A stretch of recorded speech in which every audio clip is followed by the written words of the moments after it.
నమస్తే మామ్. నిన్న వచ్చేసి ఒక రీల్ అప్లోడ్ చేశానండి. Like I'm quitting the job అన్నట్టు. Like 2 months notice period. మన మిడిల్ క్లాస్ మెంటాలిటీ ఎలా ఉంటుందంటే, ఇప్పుడు మనకు మనం స్టాండ్ తీసుకోము.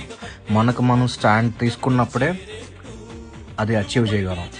అన్లెస్ అంటిల్ ఒక కార్పొరేట్ కైండ్ ఆఫ్ లైఫ్లో మనం స్ట్రక్ అయిపోతే తప్ప. సో ఆ లైఫ్ నుంచి బయటపడడానికే మనం అందరం ప్రయత్నించాలి. లేకపోతే మనం సక్సీడ్ అవ్వలేము. ఒక హైట్స్కి మనల్ని ఒక రేంజ్లో చూసుకోవాలనుకుంటే మనం అనుకున్న బిజినెస్ కానీ ఏదైనా ఒక ఐడియాని ఇంప్లిమెంట్ చేయాల్సిందే. సో మనం మిడిల్ క్లాస్ మెంటాలిటీని అక్కడే ఆపకుండా హై స్టాండర్డ్స్కి తీసుకెళ్ళి మనం కూడా రీచ్ అవ్వాలి. That's what it is. That's all moms. అదే చెప్దాం అనుకున్నాను. ఆన్లైన్ ఆర్డర్స్కి పింక్ చేయండి. జై హింద్.